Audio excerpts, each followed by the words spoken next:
Apabila berlaku kematian, bila berlaku kematian terhadap ahli keluarga kita, apa yang kita mesti ambil peringatan, tuan-tuan? Sebagai ahli waris, apa yang kita perlu tahu kalau berlaku kematian terhadap ahli keluarga kita? Sama ada yang meninggal tu ayah kita, ibu kita, suami kita, isteri kita, ataupun anak-anak kita, tuan-tuan.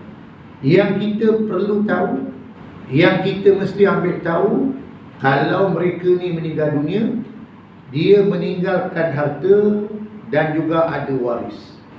Kita ni sebagai waris, kalau ahli keluarga kita meninggal dunia, sama ada ayah, ibu, suami, isteri ataupun anak-anak kita, tuan-tuan, dia meninggal, ada harta.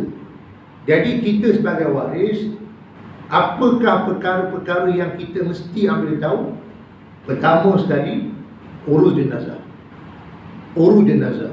Urus jenazah si mati ni, kalau ada kos untuk menguruskan jenazah, ya, daripada memandikannya, mengkafankannya, menjembahyangnya, mengkebumikannya, kalau ada kos, maka kos pengurusan itu diambil daripada harta si mati. Ini yang pertama, tuan-tuan.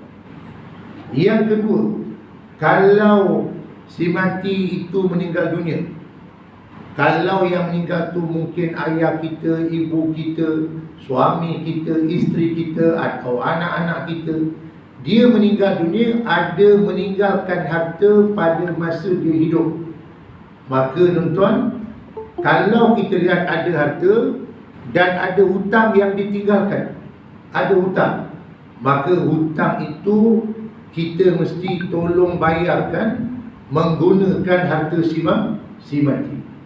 Kalau si mati meninggal dunia, ada hutang yang ditinggalkan pada masa hidupnya, tak sempat dibayar, maka kita sebagai waris, kita tolong bayar hutang si mati itu menggunakan harta si mati, kalau dia ada tinggalkan harta.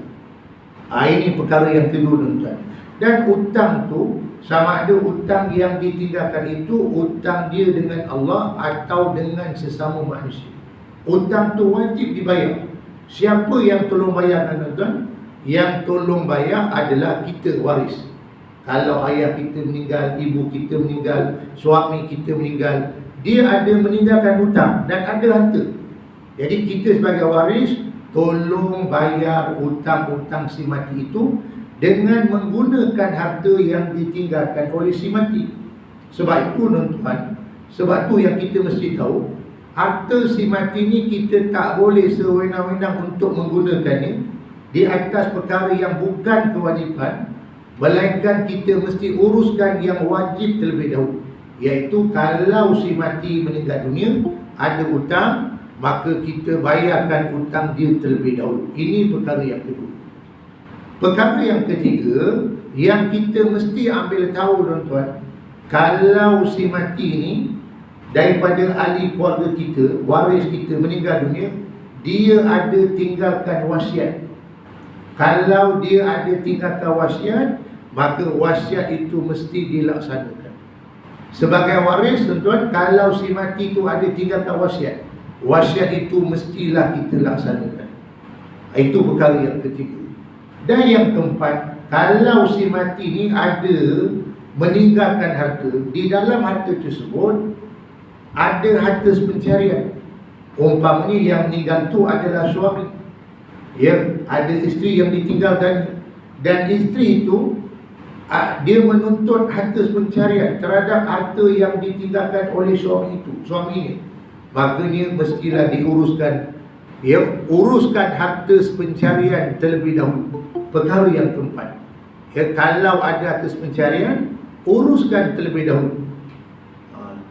Jadi selepas tu, tuan-tuan, selepas tu dah kita uruskan jenazah, dah bayar hutang si mati, dah kita laksanakan wasiat si mati, dan orang yang ada kepentingan terhadap harta pencarian seperti isteri tadi, selepas dah diuruskan keempat-empat perkara ni, maka ada berbaki daripada harta yang ditinggalkan oleh si mati itu, maka yang baki itu akan dibagikan kepada ahli waris sebagai pesaka ataupun faraid mengikut hukum yang telah pun ditetapkan oleh Allah SWT. Inilah tuan-tuan perkara asas yang kita mesti ketahui. Kalau berlaku kematian terhadap ahli keluarga kita, ini yang kita mesti lakukan terlebih dahulu.